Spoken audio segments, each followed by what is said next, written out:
मार्ग धावून गेले आधी दयानिधी येण्याची पण ते चालू जाता न पडे गुंता कुठे काही आपल्या जीवनामध्ये गुंता पडत नाही.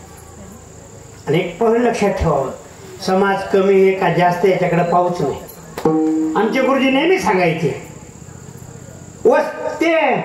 वस्त्र लावायचा त्याला काय म्हणतो आपण गोटा, कसं असू द्या आपला वस्त्र लावून घ्यावा, आपला वस्त्र लावून घ्यावा. कारण एक असते सगळ्याला सात्विक बुद्धी निर्माण होईल असं नाही. कारण प्रकाराचे 3 तुका म्हणे केले. कोणी रजोगुणी, कोणी तमोगुणी, कोणी सत्वगुणी. रजोगुणाला नुसतं रंजन पाहिजे, तमोगुणाचं तर सोडूनच द्या, इकडे ढुंकणे पाहत नाही. पण सात्विक गुण जर वाढला तर सत्वा संजायते ज्ञानम रजसो लोभ एवच प्रमाद मोह तमसो भवतो ज्ञानमेवच.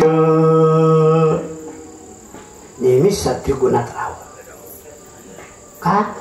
सात्विक गुण आहे आपल्याला भगवंताकडे नेणारा असतो.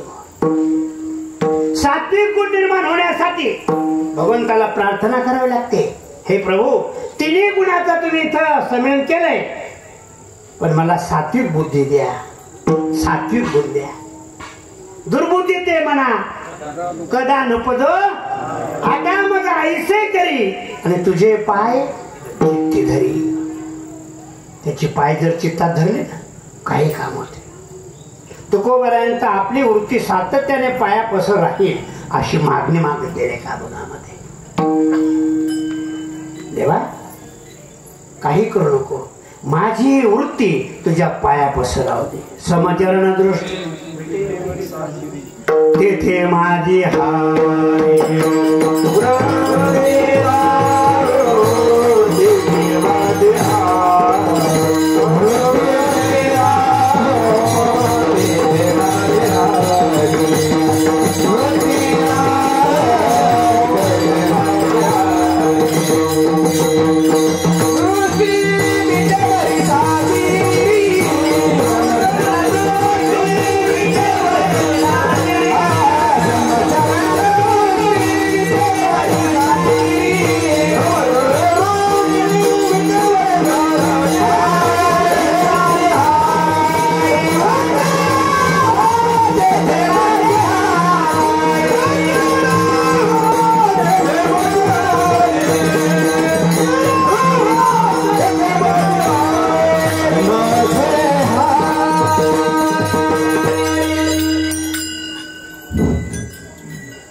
तेथे माझे हरी वृत्ती राहो.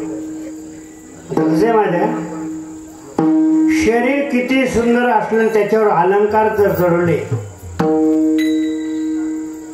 तर शोभामान दिसतात नाही का. अलंकार चढवले की शरीर शोभामान दिसते.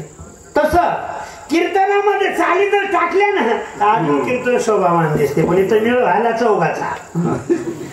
त्यांना वाटते ते म्हणत, त्यांना वाटते ते म्हणत आणि दुसऱ्यावर विसमला. का रे बा, काय लाजू नका, भेऊ नका, तुमच्यासाठीच कीर्तन आहे.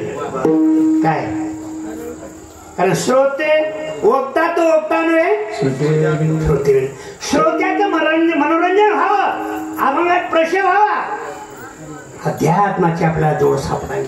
म्हणला ओणी मृदंग श्रोते टाळ घोष साधन आहे. शेऊ ब्रह्मरस आवडीने कीर्तनाचं माध्यम आहे. ब्रह्मरस सेवन करायचं साधन. आणि एकदा ब्रह्मरस आपल्याला मिळाला ना, या देहामध्ये आपण ब्रह्माचा आनंद घेऊ शकतो. टाळी नुसती वाजवायची नाही, ही टाळी ब्रह्मानंदामध्ये फिट झाली पाहिजे. आणि ब्रह्मानंदाची टाळी आपल्याला सापडली की मग या देहाची शुद्धी राहत नाही. ब्रह्मानंदे लागली